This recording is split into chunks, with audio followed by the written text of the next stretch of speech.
Uh, Hello, everybody. It's nice to be with you for the next 4 weeks. We'll take about 10 minutes a week to talk about the search for meaning and happiness. I can remember the day in my own life when sitting someplace doing nothing, I simply had this sense of fulfillment, a sweep of the rightness of life. And I said to myself, but what is it? Then I remembered that Soren Kierkegaard said somewhere, life can only be understood backwards, but it must be lived forwards. And then I understood the problem. Most of us are so involved in living life forward that we just don't have time to think it through.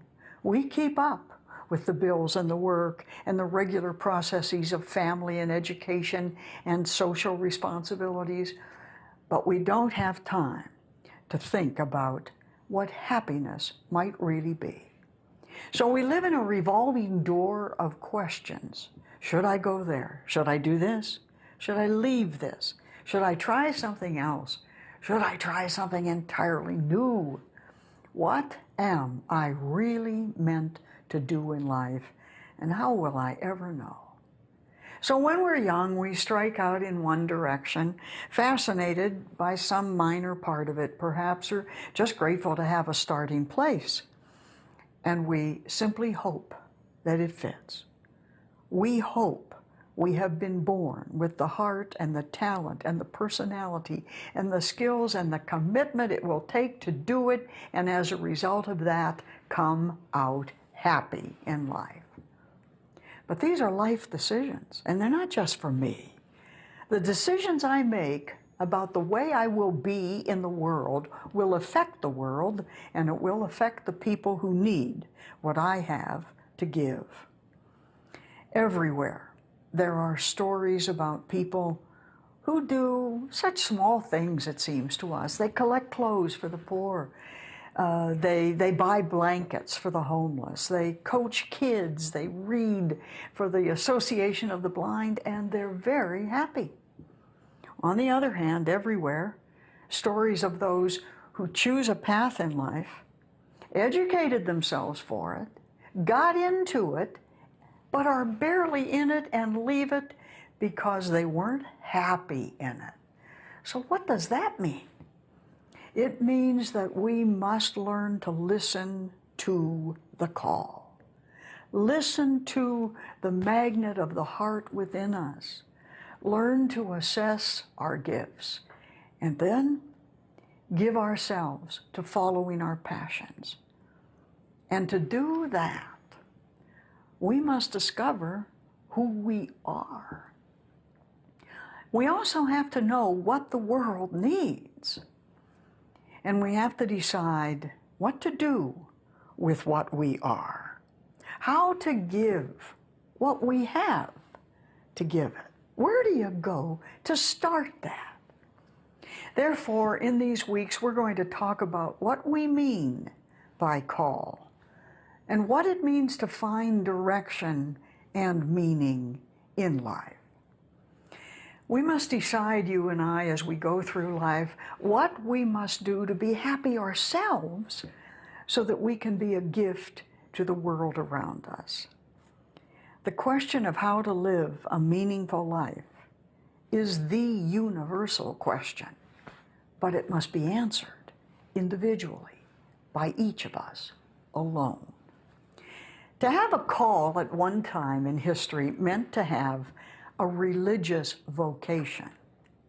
It was thought to be a call to sacrifice lives, give up the self for the sake of the glory of God by doing some professional religious ministry.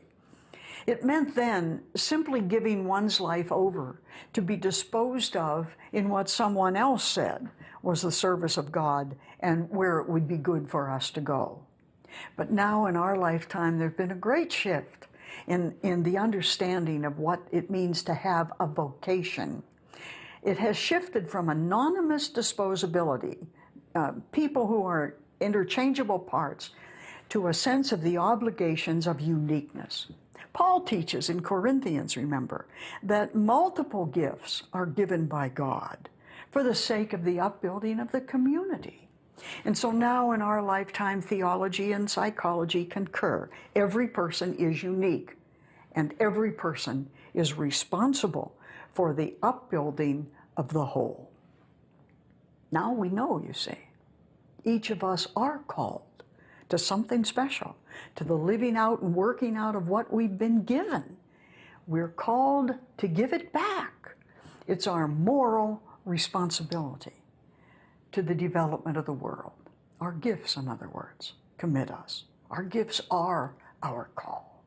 We're here not to be a burden on the human community, but to build it up. When individual gifts, when this magnet within me and the human thirst for what those are, the magnet outside ourselves, come together, that is the call that leads to happiness.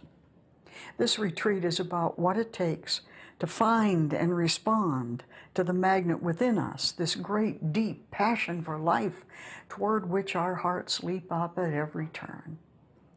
This retreat, in other words, is not about enjoyment. It's about happiness. And there's a difference. There's a big difference between knowing what I enjoy and knowing what it is that makes me happy. Enjoyment is what I do to take the dull off life, to give it spice and freshness.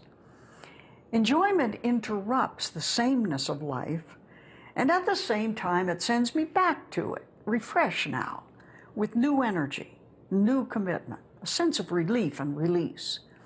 It's a moment of release from responsibility. But happiness, on the other hand, has to do with making the world around us happier, better, for everyone else, for everyone else. Enjoyment is the antidote to routine, but happiness is the abiding sense, that moment of fulfillment when we know we've lived life well. Happiness is what gives meaning to my life, gives me a sense of purpose. I become a cancer researcher. I train service dogs. I do child care. It's whatever I do to make the world around me better. It brings a feeling of personal satisfaction, however difficult it is, and the signs of happiness are easy to read. When we're really happy, we lose completely our sense of time. We do not watch clocks anymore. We forget all the other things around us, like remembering to start the oven on time or sending out the mail. Why? Because we find it hard to dislodge ourselves from the moment we're in because we're so happy there. Listening to music is enjoyment. Using music to teach handicapped children to handle anger or frustration is the essence of meaning-making and therefore of happiness. Aristotle says that to be happy, we must give our life not simply to activity, but to virtuous activity, to activity that does good.